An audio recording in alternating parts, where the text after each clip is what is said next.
Hello, I'm Michael. I am a member of the Emmanuel congregation. I'm also a GP and a counsellor. I'd like to talk in my thought for the day about care of the soul.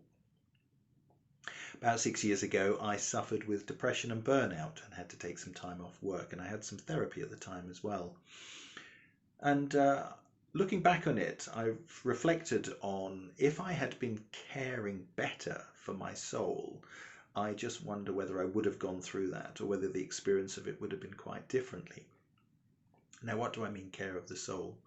Well, in New Testament terms, sometimes the soul is used interchangeably with the word for spirit, but I like to think of it more in terms of the wholeness of a person. So if we think of ourselves in terms of mind, body, and spirit, then the soul is that either describes the wholeness of that, or it's the inner core, if you like, that binds the three of those together.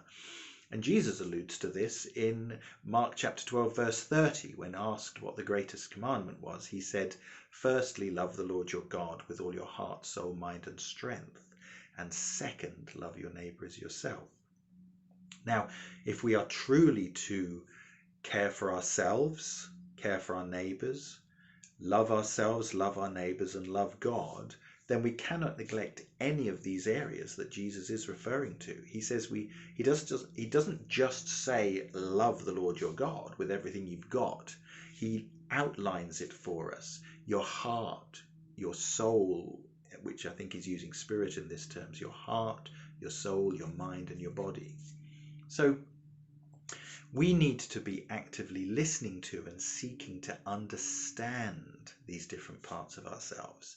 And we need to be exercising these parts and feeding them according to their needs.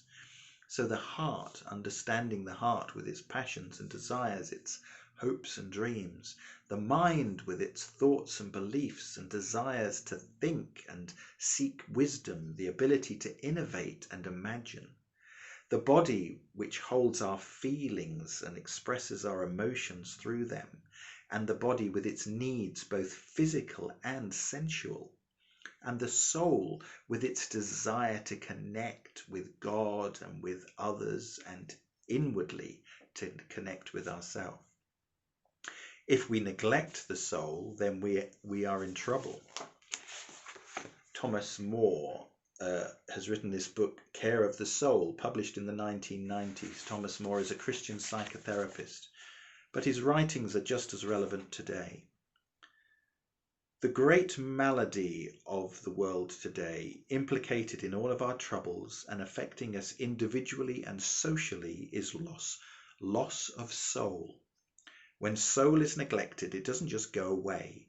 It appears symptomatically in obsessions, addictions, loss of meaning or depression, and sometimes violence.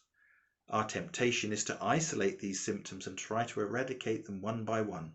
But the root problem is that we have lost our wisdom about the soul, even our interest in it. So I pray that today, perhaps as a result of listening to this short talk, that you won't neglect any area of your soul, heart, mind, body, or spirit, and that you will be personally benefit from that, but also those around you, and ultimately your relationship with God. God bless you today.